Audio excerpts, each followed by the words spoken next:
You're about to have a new audio experience. Same podcast you love, with a few new audio tweaks.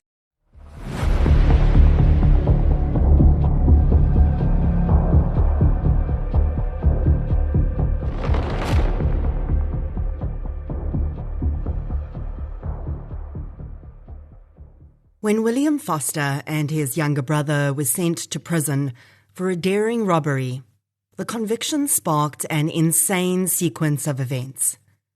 By the time the Foster gang was finished with South Africa, 12 people would be dead, many more forever changed by their actions, and in some incredibly bizarre ways, the history of our country would be altered. This is True Crime South Africa. I'm Nicole Engelbrecht, and you're listening to episode 202. The Foster Gang.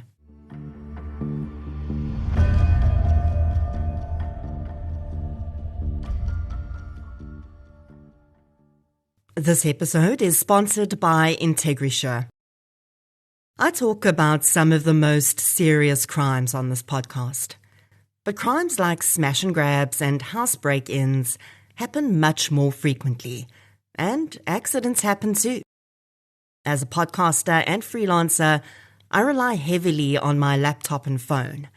If something happened to them and I wasn't insured, it would be a huge problem. Plus, you'd all definitely be asking where the next episode is. incarceration has been operating as one of South Africa's top short-term insurance brokers for almost 30 years. And I know that as I've gotten older, I've definitely felt more of a need to protect what I've built through hard work with a broker that understands me. incarceration doesn't just do car and home insurance, though. They also think about the stuff you probably wouldn't even consider until you need it. Road and home assist, advice from experienced brokers, and a range of value-add products like pet insurance. Because somehow, Fluffy always seems to get into it with the neighbour's cat when the budget is already tight. We all try to be intentional about protecting ourselves, and that should definitely apply to your choice in insurance brokers too. Visit www.integrisure.co.za to connect. integrisure, car, home and business insurance for the generation that does not take chances. integrisure is an authorised financial services provider. True Crime South Africa is an independent podcast and relies on listener support to keep going. There are many ways you can support the podcast. You can check out all of them at truecrimesouthafrica.com. The most impactful way is by joining the Patreon community. Patreon members get free access to TCSA events, exclusive episodes, discounts on my audiobooks, and ad-free episodes. So you don't have to listen to me say this every week. You can join the Patreon community from just $2, around 32 Rand a month. And if you aren't big on commitment, not only is there a free 7-day trial, but you can also cancel at any time. New Patreon supporters get a shout-out when they join. Listen through to the end for that. Patreon/True Crime South Africa. Please. And thank you. I've been asked to cover this case a lot. And while I do occasionally get requests for what I call vintage true crime cases, it's usually the more common ones, Daisy DeMalka and the like. And to be honest, I didn't really understand what the fuss was about. A bunch of guys who committed some robberies. Well, I was wrong. And once I started really getting into the minutiae of this case, I understood what the interest was about. Very much like the Thunder Gang, which I covered in episode 49, I was concerned that this gang had become part of folklore and that its members had almost been made into these Robin Hood-like entities. Just like with Thunder, who did some pretty terrible things besides his bank robberies, William Foster and his crew were not upstanding citizens out to settle a score with the system. In researching this case, I used Ted Boerter's book, Daisy DeMelka, in which he very cleverly weaves all of the country's most notorious criminals on that timeline into one tale. I also used a chapter from the book Famous South African Crimes by Rob Marsh, several historical documents I found online, information from genealogy websites, and, completely unsurprisingly, this time absolutely no social media information.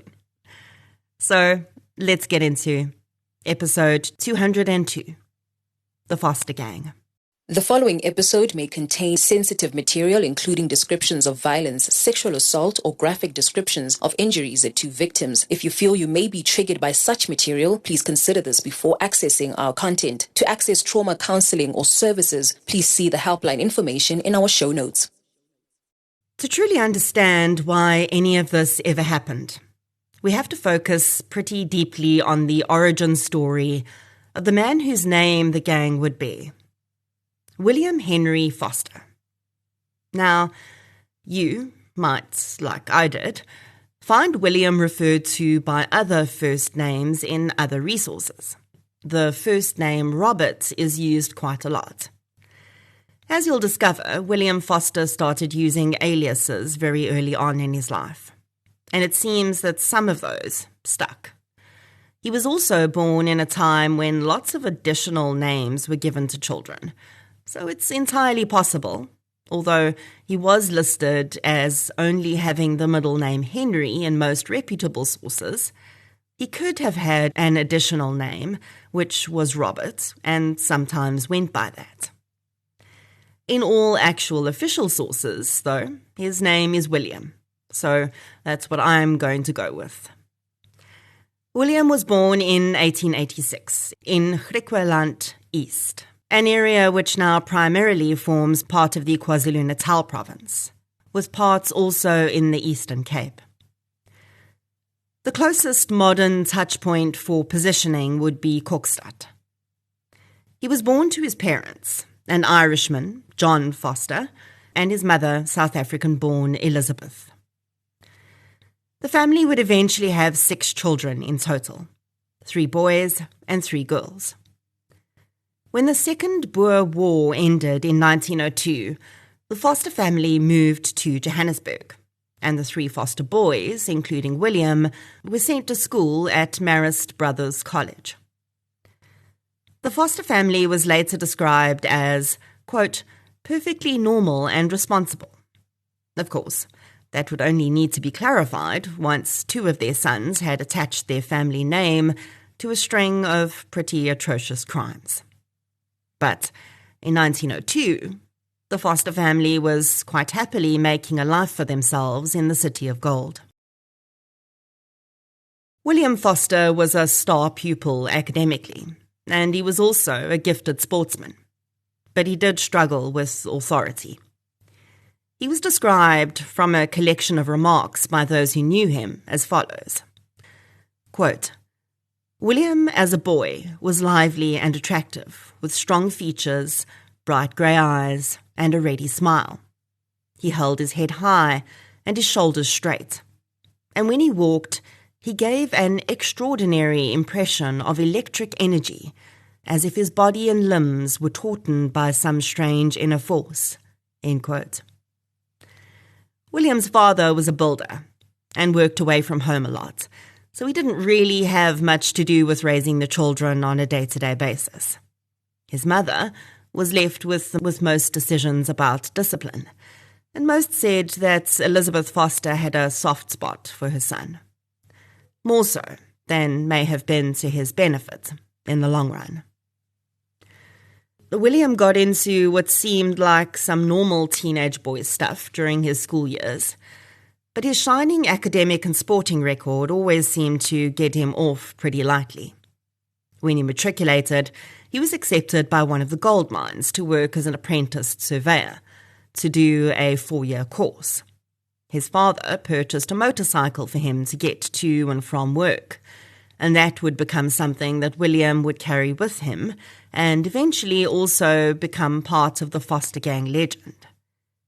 During his first year of apprenticeship, William started dabbling in photography, and he loved it so much that he told his father he wanted to quit his apprenticeship and study photography full-time.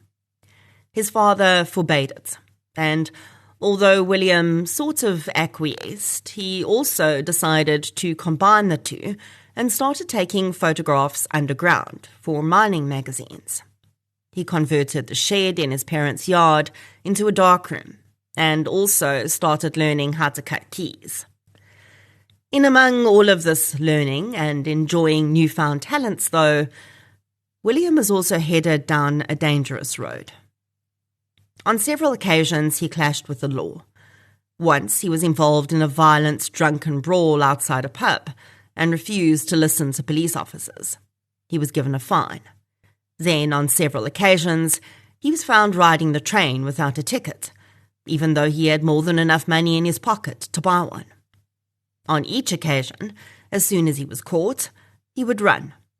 Sometimes he got away, but he was often caught, and he was eventually convicted, fined, and sent to prison for a month.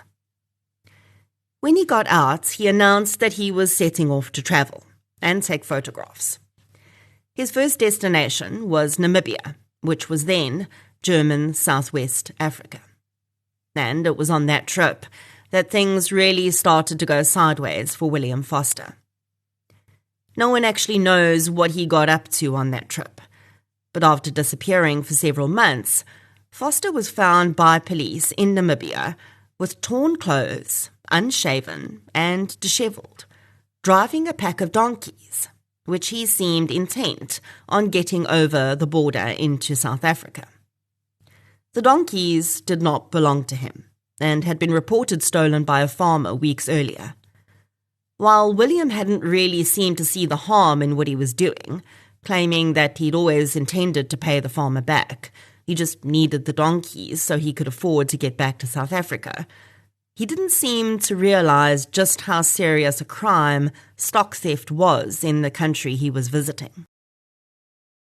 Already at this point, William was providing aliases when he was arrested, but that didn't prevent him from getting a pretty heavy penalty for his crime. He was outraged, and although he served less than 6 months, the authors of a book later written about this case say that this jail term had seemed to change William as a person. And from that point, he was, quote, driven by some deeper force into an attitude of rebellion.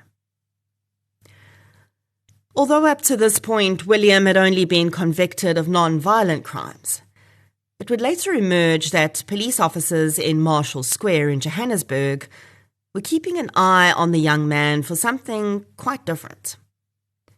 One of William's sisters had died.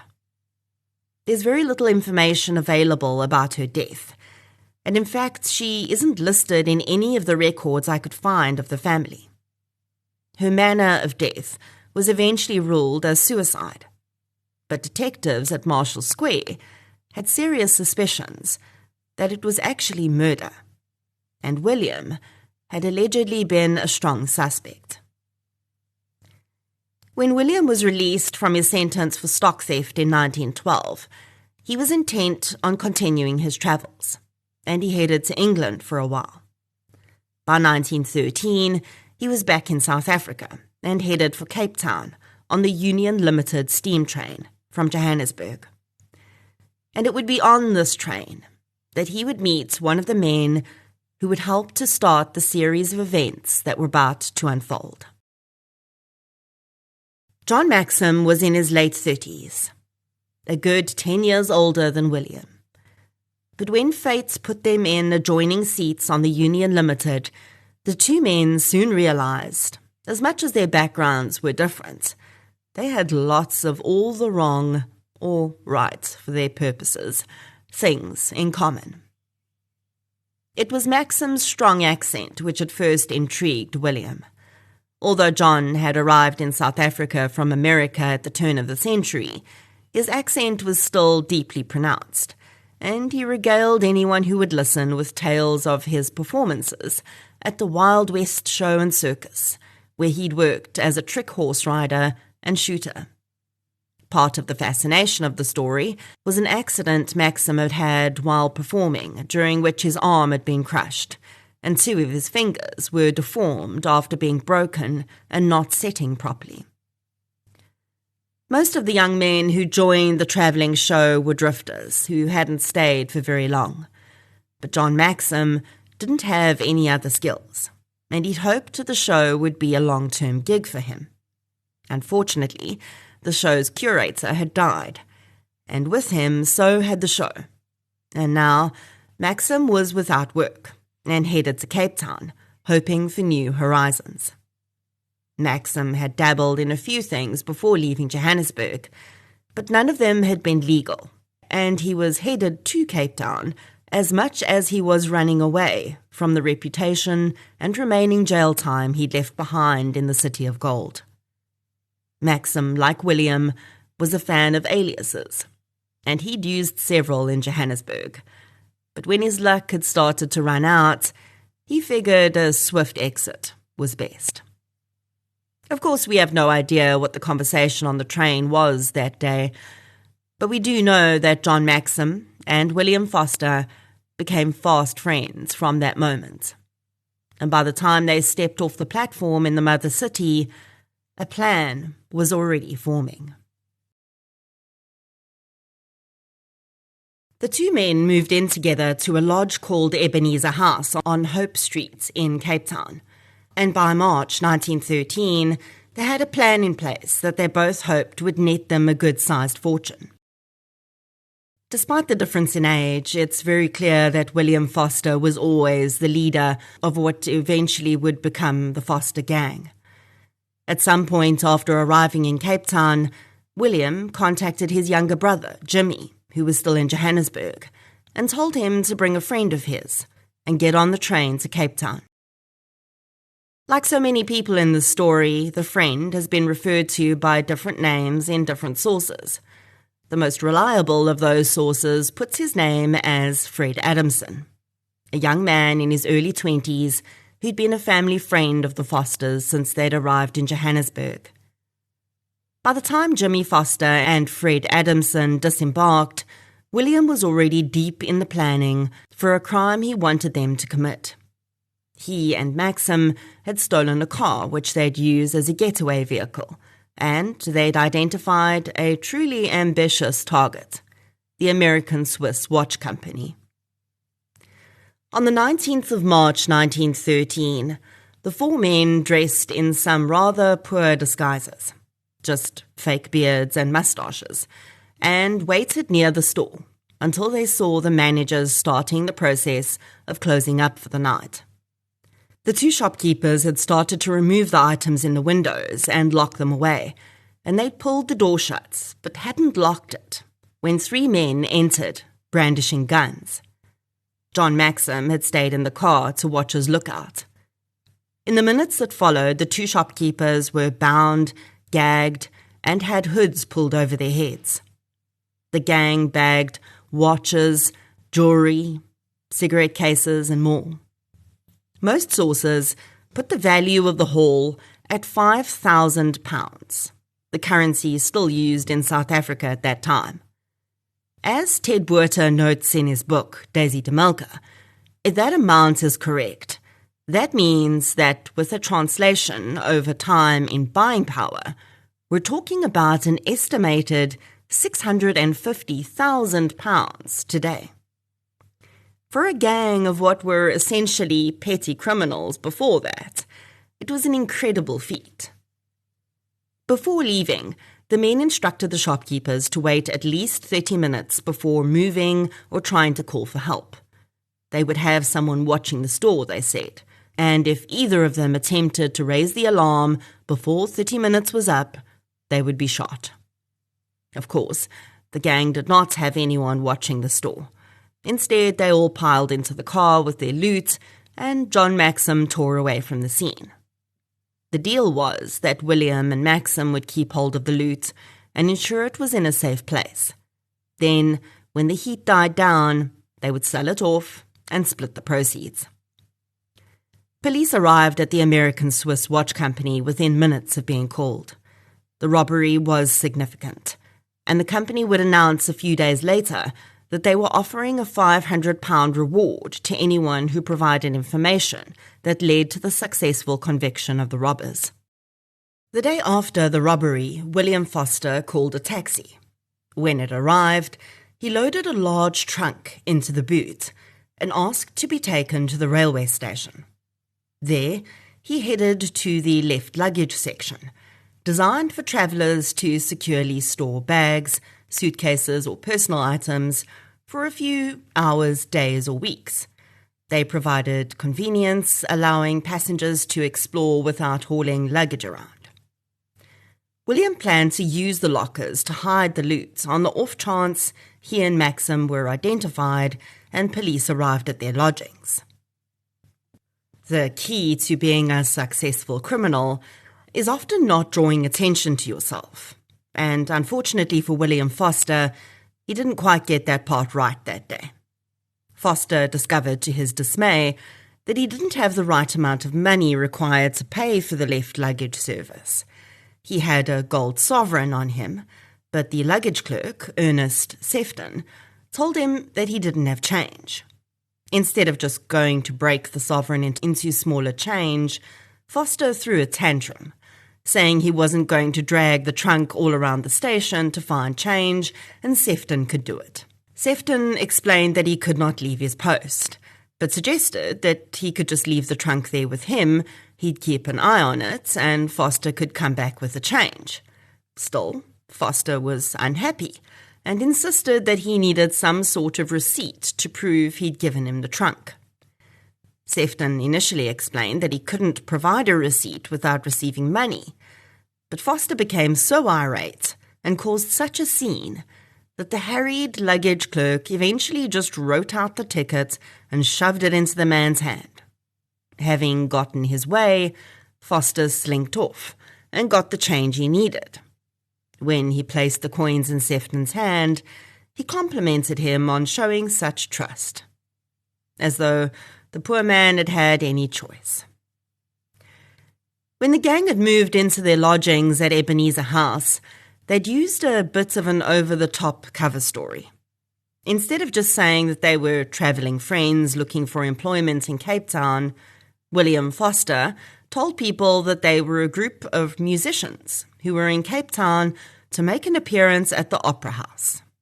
Unfortunately for them, one of the men they told the story to was actually a veteran of the arts and music scene, and he immediately knew that they were lying.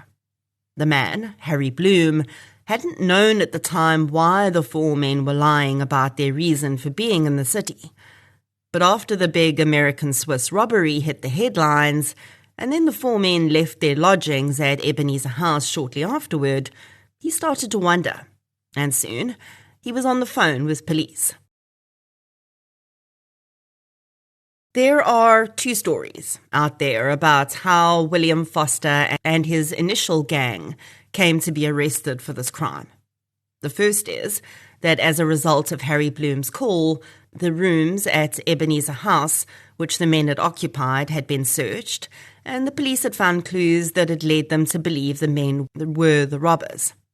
Then someone at the lodge had told them that William had left in a taxi, and that taxi driver had told them he'd taken William to the train station.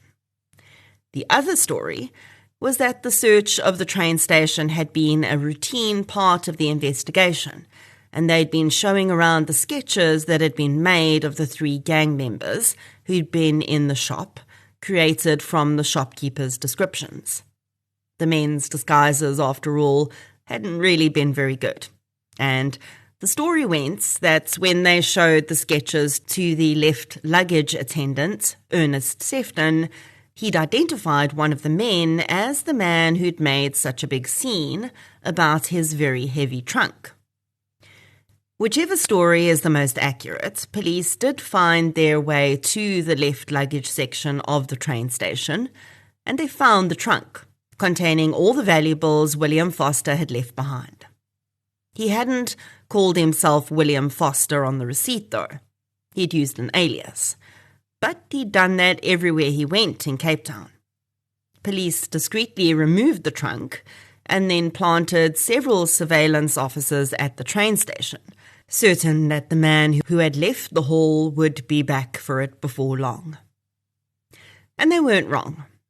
3 days later, William Foster had decided that the heat had sufficiently died down for him to retrieve some of the valuables and start selling them off. The minute he handed his ticket to Sefton, police descended and arrested him. A few days later, police in Johannesburg arrested Jimmy Foster and Fred Adamson, who'd gone back home on the train. John Maxim, though, was not arrested, and he escaped culpability for this crime entirely. When William Foster was arrested, he was also in possession of a set of keys that belonged to the American Swiss Watch Company and a loaded pistol. He also had 2 firearm licenses in his possession, one in the name of Robert Ward Jackson, which was one of his aliases, and the other in his own name. William was to be transported back to Johannesburg for his trial, but he would be kept in custody in Cape Town for 2 months before the trial. And before that happened, William pulled off another interesting first. In among all of his wheeling and dealing and travelling and jail stints, William had been dating a woman called Peggy Lyons. The young woman was clearly very committed to William, and when she attended some of his court appearances, it soon became obvious that she was also pregnant. William expressed to those in charge of the jail that he was being kept in that he wished to marry Peggy before he went to trial, as she was with child, and he didn't want to go to prison having not married her. At this point in history, of course, it was still rather scandalous for a child to be conceived, never mind born, out of wedlock, and prison authorities decided it would be best to allow the marriage to go ahead. And so it was that William Foster became the first prisoner in the history of what is now the Western Cape to be given special dispensation to marry while incarcerated, and Peggy Lyons became Peggy Foster. When the trial of the 3 started in Pretoria in May that year, William Foster seemed relatively confident. He would later say that he knew he would probably get a good few years' sentence because he had prior convictions. But he was certain that his younger brother Jimmy and Fred Adamson would get off relatively lightly, as this was their first conviction. We still had a jury system at that time, and after a jury found all 3 guilty, after just 25 minutes of deliberation, the judge handed down a sentence that left the usually silver-tongued William Foster gaping and speechless. Judge Kotze gave all 3 the same sentence: 12 years of hard labour in Pretoria Central. Now, to put this in context, at the time we still had the death sentence available, but there was this weird giant gap between the death sentence and everything else. If murders, for instance, were not seen as premeditated, or the individuals seemed to have been provoked in some way, which usually ended up applying in domestic violence murders, then they would be given a technically indeterminate sentence, but almost no one ended up serving more than 15 years. There were very few incarcerated individuals at that time who actually spent more than 15 years in prison, regardless of what they'd done. And here, these 3 were being given 12 years. To say that William was irate would be an understatement, and he would actually go on to use this sentence his brother had received as the reason he claimed for everything else he would do after this. Now, a lot of criminals claim to have this very virtuous reason for their crimes, which often doesn't add up when you dig a little deeper. And whether or not William really believed he and his brother had been done in, he was very wrong about one thing. He claimed that Jimmy's sentence had been unfair because his younger brother was a first-time offender. But Jimmy wasn't. Jimmy had actually spent 3 months in jail in Johannesburg, while William had been travelling, and hadn't shared that with his older brother. No one in the family had told William, and they never would. And so, this strange secret became the thing that William apparently held on to as his reason for doing everything that would follow. Or so he said. While John Maxim had not been identified as a member of this iteration of the Foster gang, he did not manage to avoid jail entirely. He soon went back to his criminal ways and was arrested for another crime, ending up incarcerated with William, Jimmy, and Fred in Pretoria Central. As 1914 dawned, Peggy Foster had given birth to a baby girl, who met her father for the first time during a prison visit. It seemed terribly sad that the child would be almost 12 by the time she would know her father outside of prison walls. And it seems William thought so too, because he wasn't planning on being in prison for that long. 6 months into his prison stint, William made friends with the prison tailors and convinced them to make him a suit. Then, on the 27th of February 1914, he made his move. Every day, those sentenced to hard labour would be brought out to the stone quarry behind the prison and made to hack away at the stone for hours on end. The area in which they worked was cordoned off enough that it should have made escape impossible. But it was indeed possible, as William Foster soon proved. He had hidden his suit in a plastic bag behind some rocks, and he'd also managed to get his hands on some wire cutters. While working at the rock quarry that day, he instigated a fight between several of the prisoners, and as chaos erupted and the guards scrambled to regain control, William slipped away, unnoticed. He quickly shed his identifiable prison overalls, put the suit on, and snipped his way through the wire prison gates and out onto the street. In a flash, he was gone. John Maxim was due to be released the following month anyway, so he decided it wasn't worth the risk for him to escape with William. William hadn't wanted Jimmy and Fred to take the risk of escaping with them. He'd promised his brother that once he'd managed to get enough money together, he'd make a plan to get him out. Police figured that William might arrive to visit his wife and daughter, so they kept an eye on her home. But there was no sign of the man, and the months ticked by with Foster remaining on the run.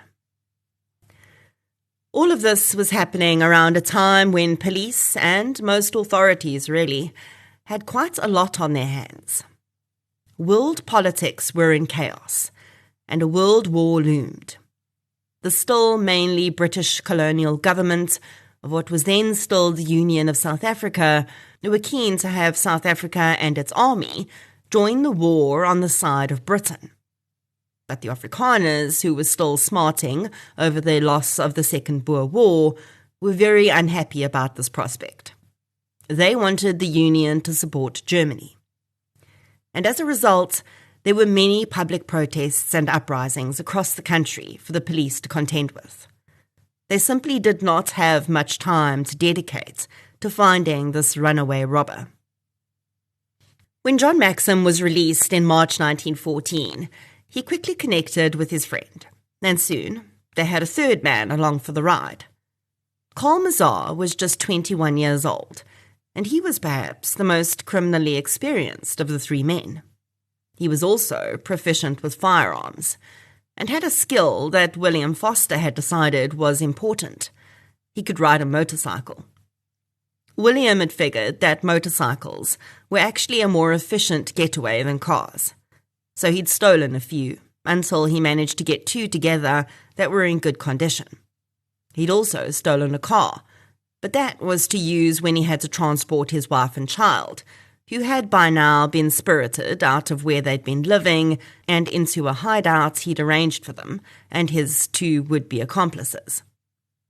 The house was in Regent's Park and perfectly nestled among a bunch of other nondescript houses. It was a family neighbourhood, so it was a little strange to some that 3 men, 1 woman and a baby lived in a house, but the residents didn't cause any trouble, so they let them be. From June 1914, trouble was most definitely what the group was causing, though. Over the space of a few weeks, they committed several smaller, less noticeable crimes. The car and the bike thefts, stealing groceries and liquor, crimes all the same, but nothing that would be tied back to them until they started the really big ones. They decided that hitting targets during the day was too risky, and they didn't want anyone to be around. So the men started targeting post offices, banks, and large liquor stores at night. Part of their modus operandi became the use of dynamite, which they would use to either blow up walls to gain entry or blow up safes to get to valuables or money. In Roodepoort, they targeted a national bank branch. They got away with postal orders, and one witness said the men were on a motorbike, but that was all the information available at the time. Another of their targets was a post office in Vrededorp. There they gained entry, blew up the safe, and got away with cash as well as boxes of postage stamps. And it is here that their trail of bodies begins. Although this one was a little indirect, but still pertinent, I think. In the fallout from the investigation of this crime, the post office manager from Vrededorp was identified as having stolen £72 from the cash register in the weeks before the robbery. The man said he'd been struggling financially and had to buy a new car to get to work and transport his 4 children and pregnant wife, and he hadn't been able to make ends meet after that. He said he'd always intended to pay the money back, and it was shown that he had actually already paid some of it back. But of course, this didn't negate the fact that he'd stolen from his employer, and the Foster gang robbery had exposed him. The man was not criminally charged, but he was fired and forced to pay back the full amount immediately, which bankrupted him. Shortly before his wife gave birth to their 5th child, he ended his own life. After the first 2 major robberies, police had already started to figure that they may be dealing with the Foster gang again.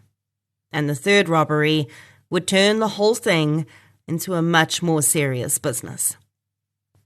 The Foster gang's next hit was another national bank, this time in Boksburg. Again, the gang hit after dark, and they broke into the business next door, and then blew a hole through the wall into the bank with dynamite. What they didn't know was that the bank had a guard who slept on the premises, and as soon as they heard the explosion, they fled across the road to a hotel and bar, shouting for help. The barman, Alexander Charlson, ran out into the street to see what was happening. He managed only a few steps in the bank's direction when a gunshot echoed through the night. Alexander collapsed onto the road. He'd been shot. Seconds later, 21-year-old Foster gang member Carl Mazar walked up to the writhing man and fired another shot into him, killing him instantly. A customer at the pub ran out to help when he heard the gunshots, and he too was shot. Thankfully, he was only wounded in the leg and survived. The Foster gang fled the scene on motorcycles, with nothing to show for their crime. Whether or not the murder had spooked the Foster gang, or perhaps they just realized that they needed to lay low for a while, they committed only petty acts of theft over the next few months. The police were likely very thankful for the reprieve too, as in July 1914, Britain officially declared war on Germany, and tensions in the Union reached fever pitch, as it was now clear the country would have to decide who to support in the war. The threats of the Foster gang faded into the background for a while, but in September they were back, and their newest idea would change everything in the hunt for the now murderous gang. John Maxim had been involved in the illegal alcohol trade on and off over the years, so he knew quite a bit about how liquor stores operated, and he knew that generally, although they would bank their takings every weekday, because banks weren't open on the weekend's takings would usually lay in the safe until Monday morning. So, the gang decided to hit one of the biggest liquor stores in the area, and to do it on a Sunday night. Although liquor laws differed across the country at the time, in Johannesburg, liquor sales were allowed on Saturdays, but banned on Sundays, and the biggest sales days were always Friday and Saturday. Then, Maxim said, the takings for those 2 days would stay in the safe. So, if they hit on a Sunday, not only would the business be closed, but they'd be assured a decent payday. The Foster gang knew that the murder of Alex Charlson had levelled up the search for them, and even though the police were distracted with protests around the war, they would soon turn their attentions back onto them. Their plan was to make this the last big hit, and then to flee to what is now Angola, and was at that time referred to as Portuguese Southwest Africa. They'd even started drying meat in Biltong for the journey, and working on the car they'd stolen to ensure it was roadworthy enough to make the trip. This hit was also going to be one of their most risky, because the store they decided to target was less than 1 kilometre from Jeppe police station. To help give them the cover of darkness, a few nights before they'd gone out to the street the store was in and broken a street light that illuminated the street in front of the store. They knew it would take at least a week or 2 for it to be repaired, and that would give them more than enough time. Finally, on the evening of the 13th of September, the Foster gang left their hideout on their motorcycles. They approached the store on back roads, and when they arrived, Mazar and Maxim stood guard outside while Foster went inside. It was 1:30 a.m. when a guard who slept inside the building heard Foster trying to break in. He banged on the window, hoping that he'd scare the man off. And then he saw a police constable approaching on foot patrol in the road. The guard banged even harder and shouted, trying to get the police officer's attention.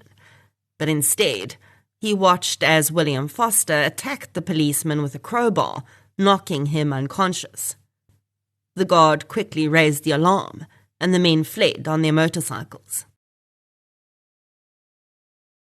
They had a backup plan, though, and Maxim had identified another store that he believed would have a good amount of cash on the premises. This time, Maxim stayed outside, while both Mazar and Foster went in. Mazar climbed in through a skylight and then unlocked the door from the inside to let Foster in. Then the 2 men identified the safe in the manager's office and blew it open with dynamite, only to discover that this liquor outlet did not keep their weekend takings on the premises. They only managed to net a few coins in change. While Foster and Mazar were busy inside, a patrolling police officer, Sergeant Neil McLeod, spotted John Maxim standing in the street and immediately thought it suspicious. He saw another officer, Sergeant Swanepoel, around the corner and approached him for backup. The 2 approached Maxim to ask him what he was up to. For the most part at that time, police officers who did foot patrols were only armed with batons, and that's exactly what these 2 had on them. Maxim claimed that he was just waiting for a tram. By this time, it was 4:30 a.m., and the trams didn't start running until 6:30 a.m., so that made no sense. Suddenly, out of nowhere, Maxim started whistling wildly. Of course, we know he was warning the 2 men inside, But the cops had no idea what was going on, other than him behaving very oddly, so they arrested him. Upon searching him, they found a gun and housebreaking tools, and they knew they were onto something. As police were marching him up the road past the liquor store, Maxim started shouting for help. Within seconds, Foster appeared in the street, a gun pointed at the unarmed officers, demanding they release Maxim. McLeod whispered to Swanepoel to pull the gun they'd just taken from Maxim, and as the officer did, Foster opened fire. Sergeant McLeod was hit 6 times and died on the scene. Sergeant Swanepoel was hit once, but managed to survive.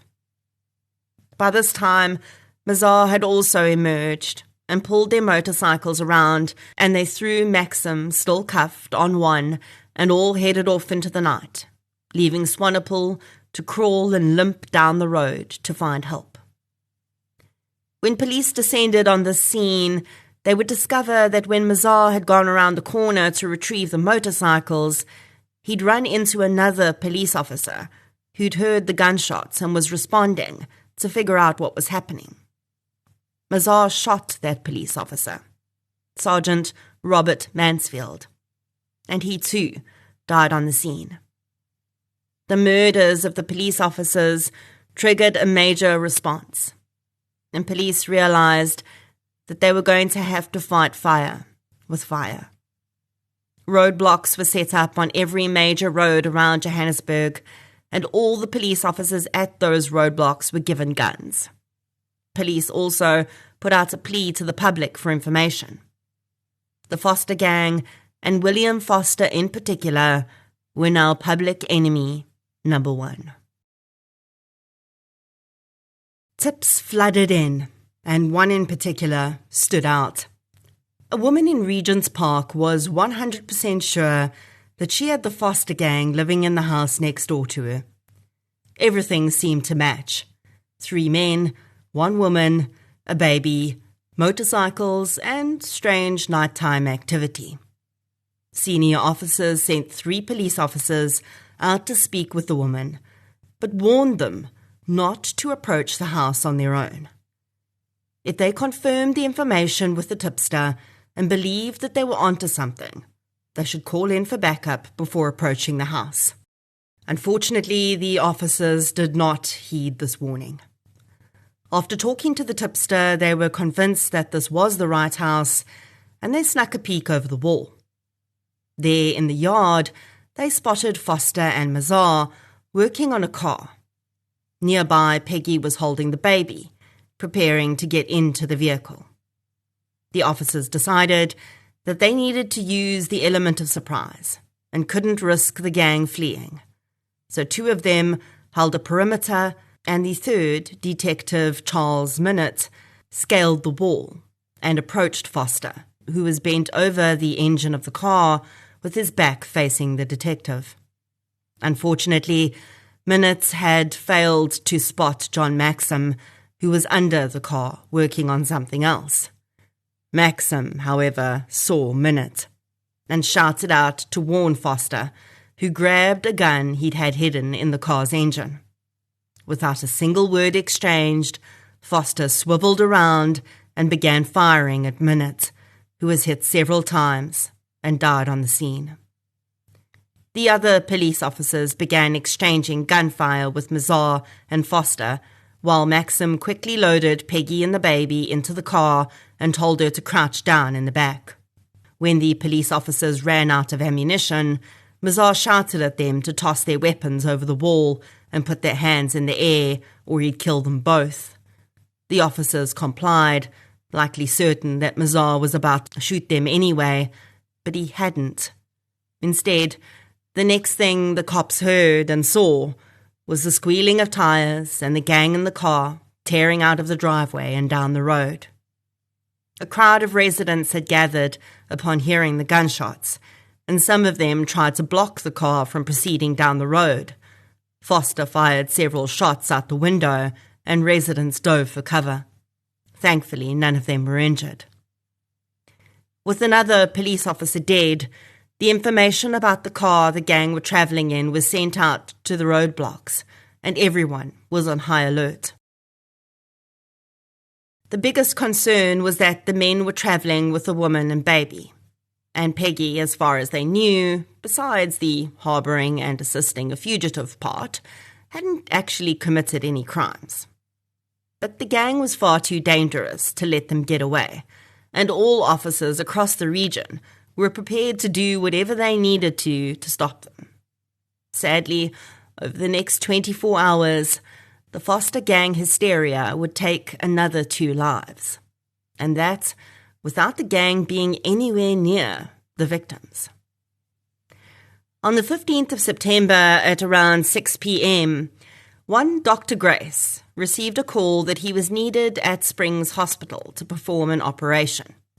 He and his wife had got into their car and headed off to the hospital at a relative speed. When the doctor saw the roadblock, he didn't think it was anything serious, as he hadn't been paying attention to the news and didn't know the Foster gang were on the move. The doctor's arrival at the hospital was important enough that he felt he couldn't waste any time, so he kept his speed up and prepared to ignore the officers waving him down. The police officers just saw a car that, in the fading light, could have matched the description of the car they were looking for, with a man and a woman in it. They saw a car that was not slowing down, and clearly preparing to speed through the roadblock, and they opened fire on the vehicle. Dr. Grace was killed instantaneously as a bullet entered his vehicle and struck him in the head. His wife was shot in the arm and survived. A 5th life had been ended as a result of the Foster gang's actions. 2 hours later, another similar incident occurred. This time, it had possibly timeline-changing consequences for the entire country. The week before the Foster gang made its final stand and fled, a special sitting of Parliament had occurred, where a vote determined that South Africa would join the war on the side of Britain. The Afrikaner population were irate, and when the government ordered the South African army to head out to what is now Namibia and was then still German-governed territory and take control of the country on behalf of Britain, a very strange dynamic was revealed. The vast majority of the army's generals were Afrikaners, including the Brigadier General of the Army, Christian Beyers, and General Koos de la Rey. Yes, that de la Rey, the one from the song. And it was these same Afrikaner generals who were supporters of Germany. Now, they were being instructed to invade Namibia on behalf of South Africa and, by extension, Britain. Many of the generals had refused, and both Beyers and de la Rey were now no longer part of the army. But they'd not given up on their mission. That night, around 8 p.m., de la Rey and Beyers were in a car headed out to Potchefstroom, where they were allegedly set to meet another 1,600 like-minded men gathered there. The plan was to storm the capital and overthrow the government. The involvement of General de la Rey in the plan was vitally important, as was the date. Sina van Rensburg, a seer, had made predictions, which had been interpreted as being about de la Rey, and a success that he would allegedly have in claiming the country for the Afrikaners from the British. And the dates the predictions had allegedly pinpointed was the 15th of September. This prediction had been seen as a sign from the heavens that the men were on the right track.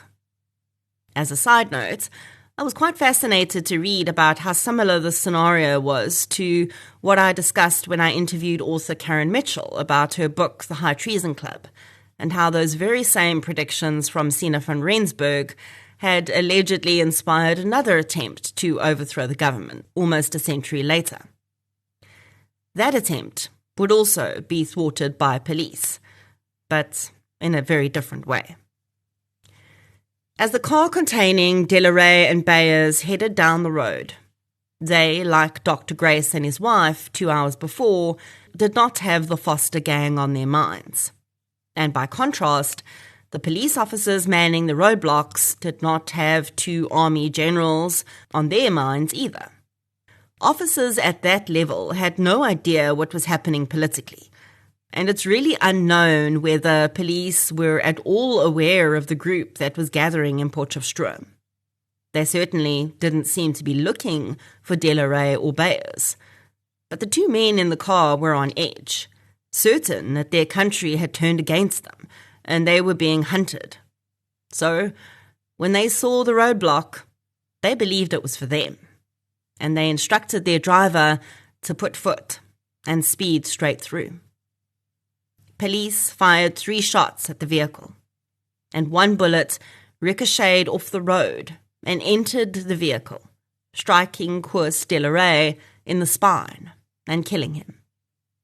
The driver immediately stopped the vehicle, and when officers approached, they were incredibly confused to find not a single member of the Foster gang in the car. Equally, Bayers was shocked to learn that the officers hadn't been out to arrest them. For Delaray and the apparent 1,600 men on horseback waiting in Potchefstroom, the realization came too late, and the seer's predictions were suddenly meaningless. Another life had been taken as a result of the Foster gang's actions. There's really no way of knowing how South Africa's trajectory may have been impacted if the Foster gang had not been on the run that very night. It's unlikely, given the resources the British had access to, that the Boer attempt to overthrow the government would have been successful. But a clash of that magnitude would certainly have gone down in history, and perhaps may have even sparked new internal conflict. The following day, police found the vehicle the Foster gang had been in abandoned on the side of the road near Kensington Ridge. They had suspected that one of the gang had been wounded, and their suspicions were confirmed when they found bullet holes in the car and blood on the passenger seat. The knowledge that one of the men was wounded and they were travelling on foot with a woman and child gave the police hope that they hadn't got very far. So scent dogs were brought out, and a huge number of police officers arrived at the scene to start searching. The dogs were given the bloodied car seat as a scent item, and the tracking began. The dogs picked it up immediately, and footprints were found too. Soon it became clear that the gang had split up, with the tracks heading in 2 different directions. Police followed the track the scent dogs took them on, because they were pretty sure the blood was from William Foster, who'd been sitting in the passenger seat when they pulled away from the house. Suddenly, a cry rose up from one of the police officers who'd spotted a boot sticking out of the cave on the ridge. The minute the police officers descended, a gunshot came from the cave, narrowly missing the men gathered nearby. That was their confirmation, though. They had found the Foster gang, and they were cornered. As news spread to surrounding stations, more officers descended on the ridge. The gang was refusing to respond to the shouted requests from police, and it was getting dark. Everyone was concerned that the gang would sneak out in the dark and flee again. So without another plan to get them out until daybreak, and no one willing to risk more police officers dying in a shootout, rocks were dropped in front of the entrance to the cave, essentially sealing the men in. By daybreak, the press had descended on the scene, as well as a huge crowd of members of the public. A few different techniques had been attempted to get the men to come out, including smoking them out with tear gas, which went badly wrong when the wind suddenly switched directions and the tear gas descended on the gathered crowd instead. Finally, a faint voice emerged from the cave. It was William Foster. He said he wanted to see his family. Several members of the Foster family had already started gathering at the scene after receiving the news about the standoff. But Foster said he also wanted to see Peggy and his daughter, and he told police where to find her. It became clear that although the three men were in the cave, it had been Peggy and the child who had split off from them after William had sent them to a designated safe house he'd arranged in Germiston. William Foster said that if police brought his family in and allowed him to talk to them, he would come out with his hands up and accept arrest. Senior police officials debated over whether to give in to William's demands. They knew very well that they were putting innocent people in harm's way by allowing them to enter. But after speaking with the Foster family, it was clear that they wanted to speak with William and were not afraid to enter the cave. Peggy and the baby were another matter, but a car was sent to collect them. John and Elizabeth Foster, as well as two of William's sisters, entered the cave. Shortly afterwards, Peggy arrived with the baby, and she too was allowed to enter. The crowd bade insults at the woman as they saw her appear from the car. She ignored them, and just before disappearing into the mouth of the cave, instructed police to provide something to drink. Bottles of tea, as well as cigarettes and matches, were delivered to the edge of the cave. And then senior officials, knowing full well that they had just taken an enormous risk with several innocent lives, including a child, sat and waited. What happened inside the cave that day is, of course, only truly known by those who were there. But Foster's family later said that they found a disturbing scene inside. Carl Mazar was dead. It appeared he'd already died the day before. It seemed to be by his own hand, although some sources question whether that was indeed the case. William was injured. He'd sustained not one, but 3 gunshot wounds in the shootout with police, and had lost a lot of blood. John Maxim was alive and uninjured, and sat with a gun in his lap. He acknowledged the Fosters, but seemingly was already psychologically shut down. Peggy passed the baby to William, and he sat with her in his lap for a while. Then he told his family what his plan was. He said that he was sorry about the people who had died, but all he'd wanted was money.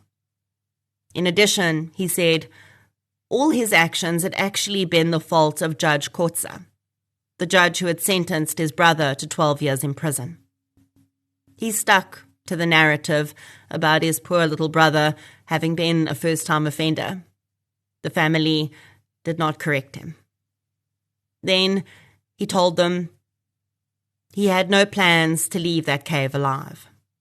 He would not be going back to prison, and he knew very well that if he was arrested, he would be given the death penalty anyway, as he'd killed a police officer. So, he said, he'd carry out the death sentence himself, rather than give authorities the opportunity, and just extend his suffering. His family said they tried to talk him out of it, even suggesting he could escape by dressing up in his sister's clothes and sneaking out with the family. But William was set on his decision. They would never stop hunting him, he knew, even if he got away now. He kissed his baby girl on the head one last time and handed her back to Peggy. Peggy, who had remained silent for the most part while William had spoken of his plan, stood up and handed the child over to one of William's sisters. She said she was staying with William. She could not see a life without him, she said, and should rather be dead if he was. William did not try to talk her out of it. Outside the cave, police officers watched as, one by one, the Foster family members exited the cave. The most senior police officer, who had been the one to make the decision to allow Peggy and the baby to enter the cave, watched with horror as he saw William's sister carrying the child, and no sign of Peggy. The family were just clear of the cave when 3 gunshots in succession rung out. And then, ominous silence. Police moved toward the cave carefully, concerned that Foster may be setting them up for an ambush. But when one brave officer popped his head around the cave wall, his grey-turning pallor said it all. There are, again, conflicting accounts about who may have shot whom. Some sources say John and William had agreed that William would shoot Peggy, and then John would shoot William, and John would shoot himself. Others say William did all the shooting and then shot himself. William Foster's genealogy page says that he was assassinated in a suicide pact with John Maxim. But then it also lists his occupation as photographer. On John Maxim's body, police found keys to the Boksburg National Bank branch. The boxes of stamps stolen from the post office were also in the cave. The bank drafts that had been stolen remain missing to this day. Mazar, Maxim, Peggy and William's bodies brought the Foster gang's death toll in total to 11. But there would be at least one more casualty of their deeds. The senior police officer who had made the decision to allow Peggy into the cave could not come to terms with her death. He felt that Peggy had been under the manipulation and control of William Foster, and she had not been thinking clearly. He felt responsible for her death, and not long after, he took his own life. Peggy and William Foster were buried together in Braamfontein Cemetery. Carl Mazar was buried in the plot beside them, and John Maxim was interred in the same section of the cemetery. The Foster gang was gone, but the impact they'd had on South Africa in such a short period would continue on, even if only just as a tale passed down through generations. Another impact and a first this case made was as related to the reward. Remember that £500 reward offered by American Swiss after the first robbery? Well, there were several claims on that reward, most notably by Harry Bloom, who'd called police to Ebenezer House, and then also Ernest Sefton, the left luggage clerk. Both men had supplied important information to police, which had directly led to the arrest of the Foster gang for that first crime. But Harry had the best chance, because he had actually approached police himself, while Ernest had been approached by police and then provided the information he had at that time. Ultimately, though, the matter would end up in court. Bloom had called police on the 20th of March, but the reward had only been advertised in the newspapers the following day. Up until then, there was no real legal ruling around rewards of this nature offered in South Africa. But this case had the judge create a legal precedent in which he said that the publication of the reward was the mechanism of a contract between the entity offering the reward and the person claiming it. And that contract could only be entered into after the publication. So, because Harry had provided his information just a few hours prior to the actual publication of the reward, there was no contract between him and American Swiss, and the company was not obliged to pay him the reward if they chose not to. There's no clarification that I could find confirming whether they chose to do so or not, but that legal precedent about rewards stands to this day in South Africa. Of course, today, the publication of a reward also includes mechanisms like digital media, radio, and arguably, possibly even mechanisms like large WhatsApp groups in the cases of rewards for missing pets, for instance. But Every time a reward is issued in South Africa today, there's an echo of that group of men who kept the country in the grips of terror for months. Whenever I cover vintage true crime cases like this, I wonder whatever happened to the descendants of people like William Foster. South Africa's genealogy records aren't really great for public access. So although I was able to determine what Peggy and William's little girl had been named at birth, there seemed to be no way to figure out what her life had been like. I didn't even know which foster sister had taken her in. Then I came across a truly interesting story that took place more than 2 decades after Peggy Foster had handed her baby over and resigned herself to death. In June 1937, a man named Andries du Plessis was arrested in Strubenvale by one detective, Michiel Ackerman, and charged with murder. At the time of his arrest, he was in the company of a woman who later claimed that she was the daughter of William and Peggy Foster. When du Plessis went to trial for his crime, he insisted that the woman had not been guilty of anything and hadn't contributed to his crimes at all. The woman was released without further charge. Andries du Plessis was convicted and sentenced for the murder he'd committed. And a few weeks later, this woman arrived at Detective Ackerman's office to collect some of Andries's belongings. The detective hadn't really put much stock in the woman's claims initially, figuring that she was just trying to garner some sort of favor or distract him with her tales of her connection to the infamous Foster gang. Still, when she arrived at his office, he got her talking, and she shared a little more information about her life. The woman claimed that she'd been married to a policeman, and they'd lived together in the Eastern Cape. But she'd fallen in love with a man who worked on the mines, and she'd left her husband and moved to Durban. This relationship hadn't worked, and she then decided to move to Johannesburg, where she'd been born and lived for a short time in her childhood. There, she'd met and fallen in love with du Plessis. She said that she had been attracted by his impulsive and reckless nature. Du Plessis had been married at the time, but he left his wife for her, and they went on to carry out several robberies together. She said that at first she'd just been a lookout, but later she'd become more involved. She further claimed that du Plessis had murdered 7 people during these robberies.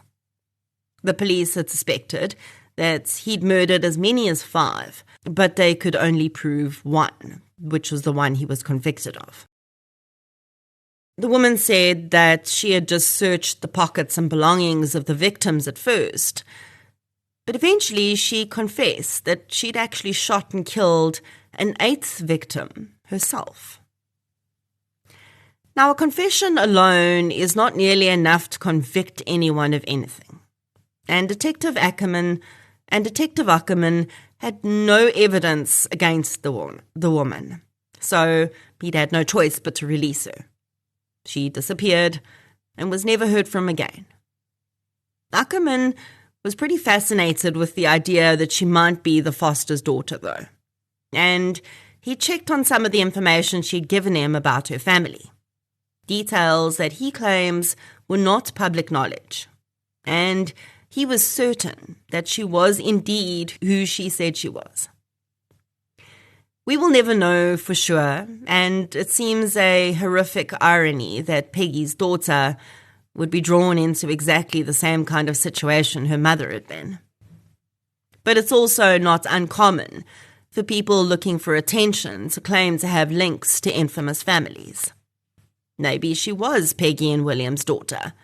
Maybe she wasn't. Either way, she would most certainly be deceased by now. But maybe, just maybe, she had children.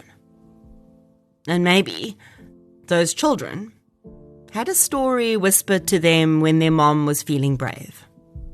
a family's secrets about the things their grandfather did, and the people whose lives were ended and changed as a result, including theirs. Alexander Charlson, Sergeant Neil McLeod, Sergeant Robert Mansfield, Detective Charles Minute, and all the others who lost their lives in the aftermath of these crimes. Rest gently.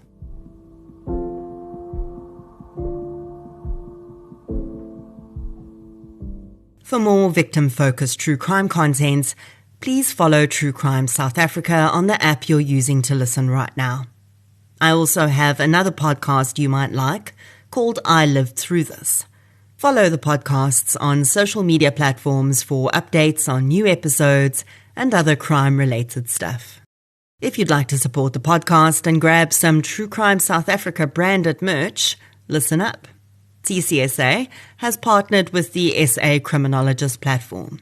And if you head over to their website now, you can stock up on a wide range of true crime-themed merch, including tumblers, stickers, pens, mugs, and so much more.